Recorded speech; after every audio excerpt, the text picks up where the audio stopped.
What happens when food chatter comes back with Zepbound and Tirzepatide weight loss? Hi, beautiful friends. I'm Elizabeth, Countess of Shopping. I've lost over 98 pounds in the last 22 months of taking Tirzepatide and Zepbound and Mounjaro. I've taken all of those because of the shortages and I'm back on Zepbound. And on today's episode, an incredible viewer asked me this question, and I wanted to kind of go through some solutions for me of what happens when the food chatter does come back with Zepbound. I'm at the highest dose. And so I have experienced strength and hope in this. And so, as always, never medical advice. I'm always going to punch you back to your own doctor. But making permanent lifestyle changes with GLP-1 medications has given one of the best blessings. I saw recently a video of a creator and they're talking about make these changes before you start GLP-1 medication. I don't know about y'all. I could not. And I don't say that lightly because I can do all things through Christ who strengthens me. I can do stuff, but I could not make these health changes until I was on GLP-1 medication. Literally, it has taken the science of taking a GLP-1 medication to make these changes. And so I want to be super clear on that for me, this medication has been the hinge pin because I'm GLP-1 deficient. And so if you're experiencing food chatter coming back, obviously talk to your own healthcare provider. For me, I have. I'm at the highest dose. I'm Zepbound 15 milligrams. I'm at that ceiling. There's nowhere else for me to go. So I'm kind of stuck here.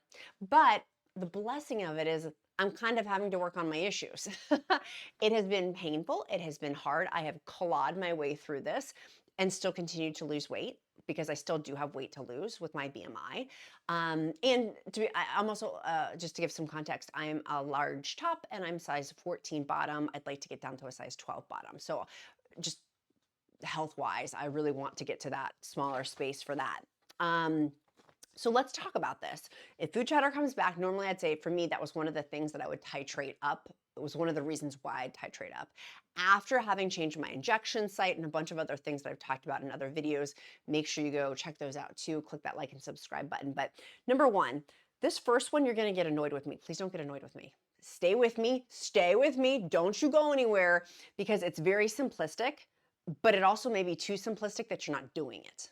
Like, let's just be brutally honest. Love, grace, kindness, and compassion. You may not be doing this one every day. Are you ready? It's walking. Don't go anywhere. Don't go anywhere. I'm going to cite a Harvard study. It's Harvard Health. I will link this down in the description link below if you want to. I always love for you guys to fact check me. And I also cite my sources too. While you're down there, I got a ton of free resources in the description link as well. Click that ... more button. So number one, walking, literally, the University of Exeter found a 15-minute walk can curb chocolate and even reduce the amount of chocolate you eat after stressful situations from a 15-minute walk. So do you not suppose, and for me, and this is the other thing I want to ask you is, do you have a pattern for your food chatter? For me, it's all day. When it comes back, I'm like, but for me, it's heavy at nighttime. I don't know why, but I'm guessing my hypothesis in the matter is I have higher food chatter at nighttime is because I'm tired, my defenses are down, I've worked hard all day, and so that reserve that I normally have, like my shield in front of myself, is waning before to rest my body. And that for me is a slippery slope, which is why one of the things I say is why I love walking. It's free. It's easy. Most of y'all can walk. I know some of y'all are in wheelchairs, but most of y'all, if you do have the ability to walk, walking can substantially help.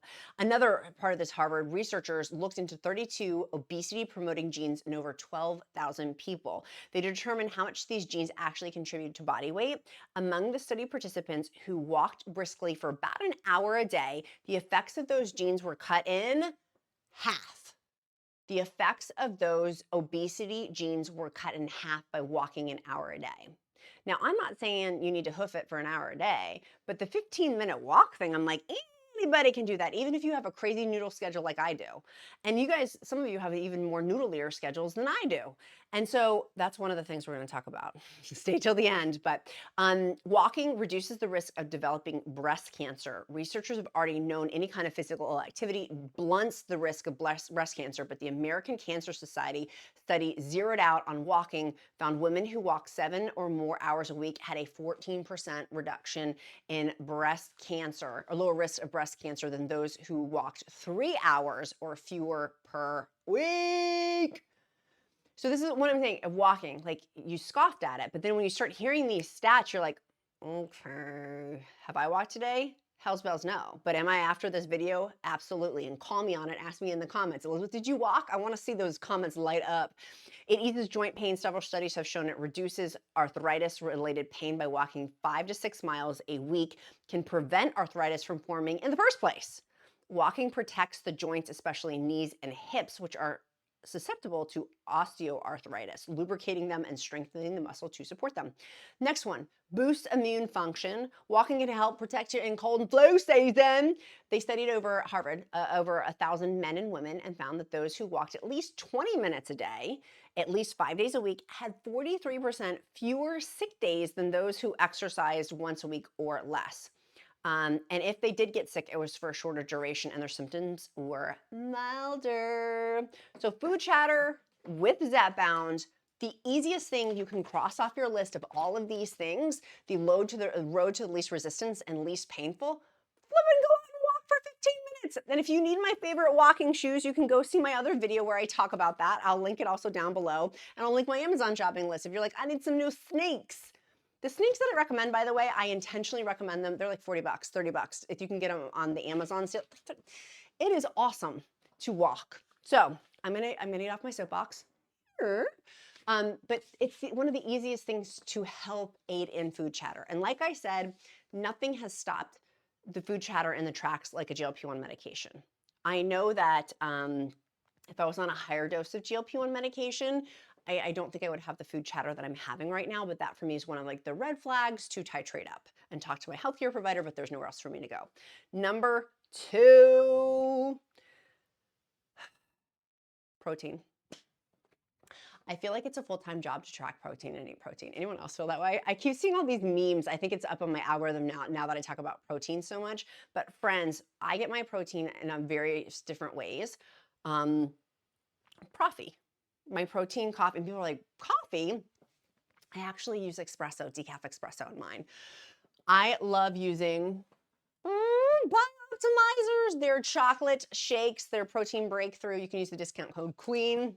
They also have the Bioptimizers mushroom breakthrough. It really has collagen in there as well. It doesn't taste like mushrooms. It's chocolate, chai, or caramel. There's a bunch of different ways you can get protein in. Clear protein drinks. Did I bring them? I drank all of them here in this. I had one in the studio and I drank it. So I have clear protein that I recommend. Use the discount QUEEN for that. I'll link that down below too through Clean Simple Eats. Clean Simple Eats also has different kinds of protein shakes. My favorite protein shake chocolate-wise is the Bioptimizers, but other flavors like pumpkin or there's a bunch of different ones they have. They have a ton. And so those proffies, it's so fun to get my protein in. Chicken tendies. I've become a chicken tendy lover. We have chicken tendies often in our household. You can get them from Costco relatively inexpensively. Put them in your air fryer. If you need air fryer recommendations, see my Amazon shopping list. Like, it's so simple to be able to get chicken tendies that taste good, that aren't filled with a bunch of garbage in them, and to hit protein goals. And so for me, when food chatter and food noise, that like obsession with food comes back, that thinking of food looping, that stops when I'm full. And I'm not trying to not be hungry, because that I don't think is healthy either. I think our bodies naturally tell us like we need to have that hunger, and making that completely go away I don't think is healthy either. But protein, for me, I aim now for 125 grams of protein on days 2, 3, 4, 5, 6, 7. When I don't hit it, which I'm not perfect by any means, and I don't hit it every day, but when I don't hit it, I struggle way more at nighttime with food chatter than I need to be. It's I'm creating the problem. Hello, I'm the problem, but I am also the solution. If I just ate my daggone protein. Am I on track for protein today? Yes, I have. Yes, superstar. Number 3, which goes to tracking. I've talked about this before. I track, it's weird, but I look up whatever it is I'm eating and I text myself and then I add it all up. You could use an app for that, babes. You don't need to do my whack job method, but for me, that is training my brain to learn portion sizes and more about food calories, and it's been very helpful for me learning it that way. And I don't know, I like math too. So anyways, tracking however you choose to do it, so it takes the emotion out of the equation. with protein, which I know for me, and I want you to test it for you. Test one day not hitting protein and hitting a way higher protein thing. And obviously some people can't have a ton of protein, like their bodies, it's just not good for them. So always, before making any dietary changes, talk to your healthcare provider. I'm not a healthcare provider. I'm just some chick on the internet who's lost a ton of weight and wants to help encourage you to find whatever works best for you. Take it or leave it. Take what you want and leave the rest. Number 4, my nighttime routine. I debated about including this, but I was like, F it, I'm just gonna be super, super honest. My husband and I had to change up our nighttime routine with our son. As a mom, I wanna do all the things. Like my best title is being a really good mom and being a wife. Even though in business, I have a ton of accolades, but the thing that I'm most proud of is being a good mom and a good wife. And at nighttime, relinquishing some of that control with that, with taking care of my son, I felt very much guilty about it. But I had a come to Jesus moment with myself of if I'm in the kitchen or near food or food stuff at nighttime, it sabotages me.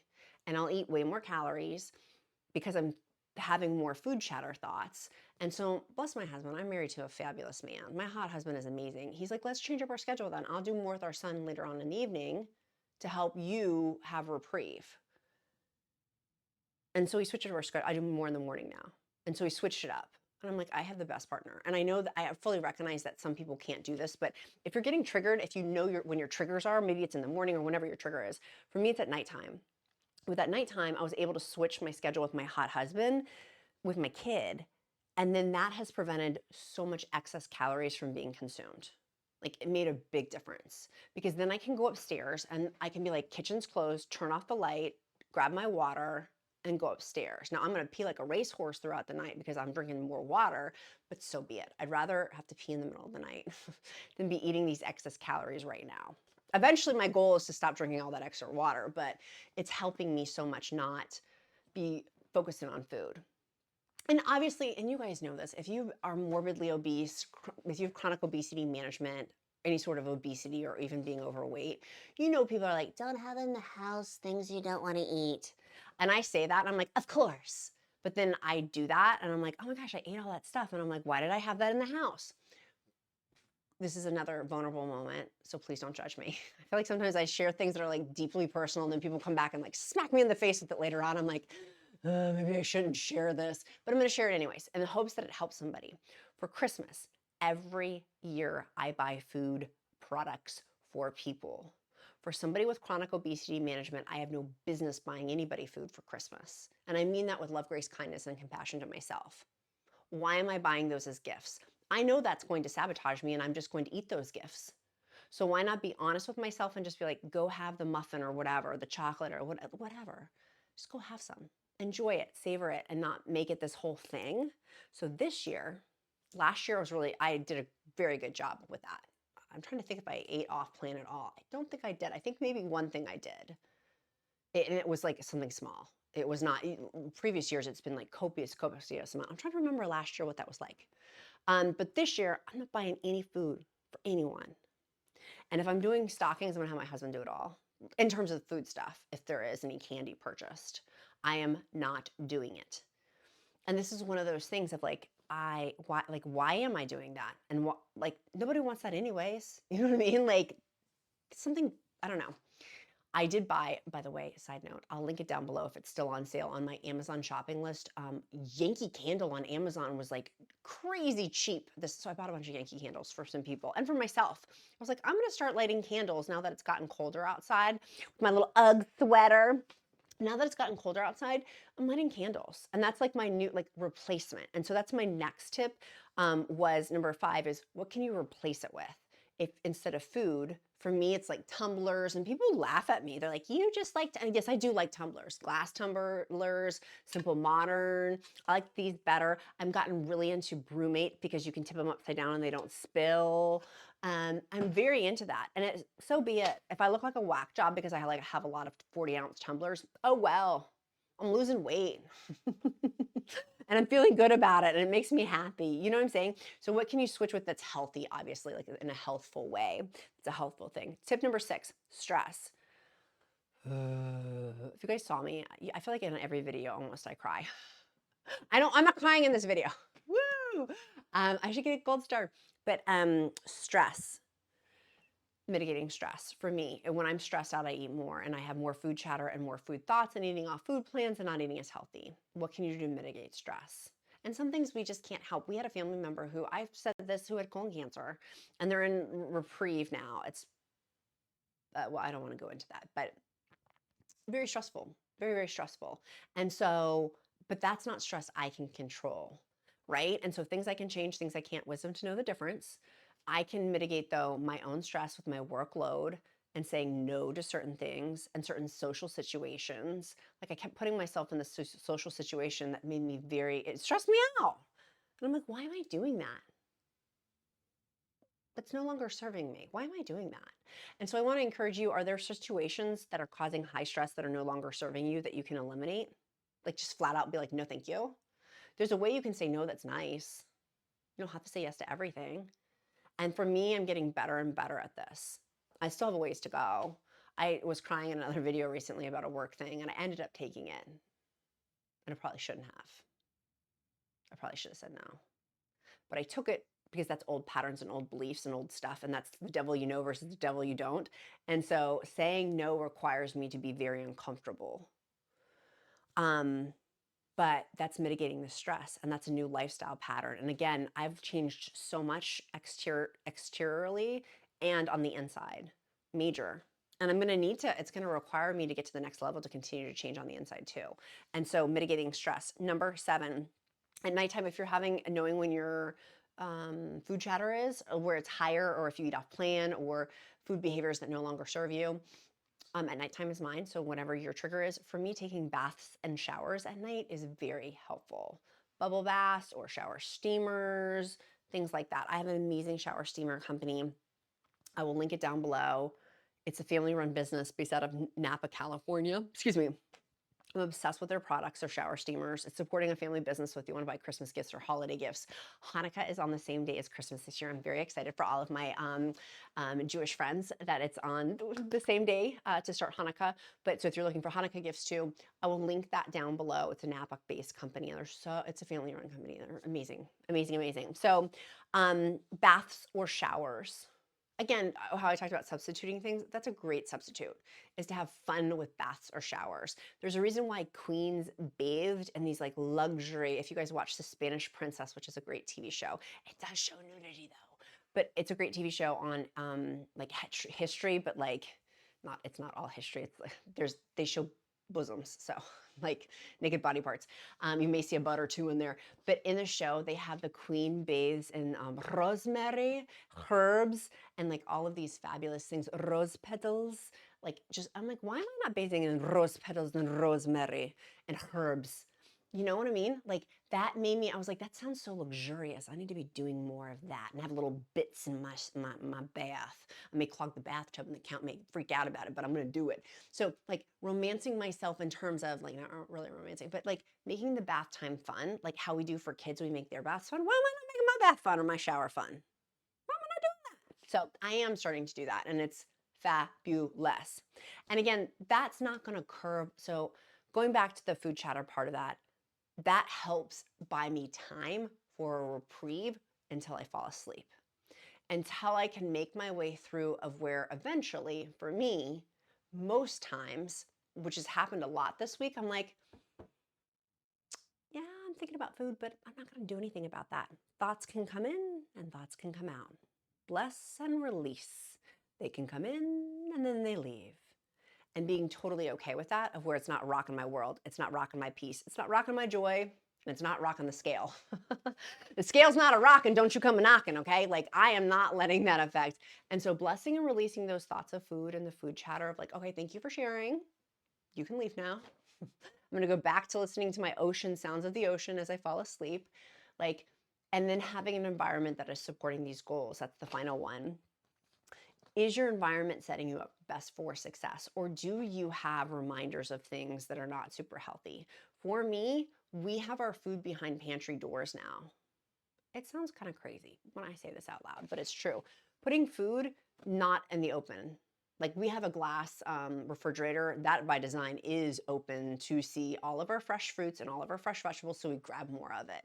My kid eats so much fruit, he goes to the fruit thing before he goes to the pantry.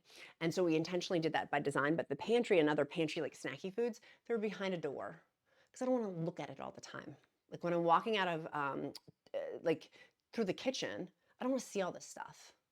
And so is my environment best setting me up for success? That's one of many, many examples. I have a protein shelf with all of my tumblers in the wide open to visually remind me and best set me up for success to use those. So is your environment best supporting you? And that's one of many examples. If you put your thinking cap on, and I hear at the Countess of Shopping community, we are smart chickadees and dudes.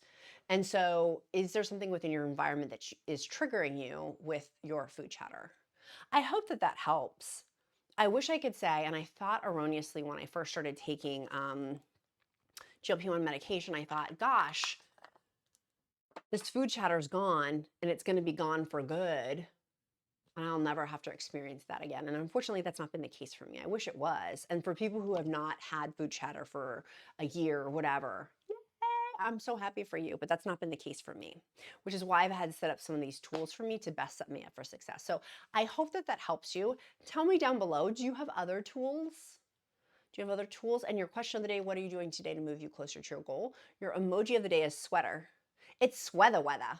Sweater weather. So put a sweater down with that tells me you made it this far in the video. And then 2, I'll pray over you. If you don't believe in prayer, I'll uplift you in positive thought. All are welcome here at the Countess of Shopping table. And everything I mentioned will be linked down below. My free encouragement group, my free meal plan that was dietitian created, all of that stuff is linked down in the description link below. If you want to buy anything off the Amazon shopping list, at no cost to you, it does help. At no cost to you from your Amazon purchase. If you're buying something on Amazon, it does help the channel. So, but don't feel like you need to either. That's the other part. The stuff has helped me, but also if you don't, that's cool too. Like I said, all are welcome at the Countess of Shopping table. Okay, I love you guys so super much. You guys are amazing. Be kind to yourself, be kind to others. I'm Countess of Shopping. Count my blessings because life is delicious. I love you guys. I'll see you tomorrow. Bye, friends.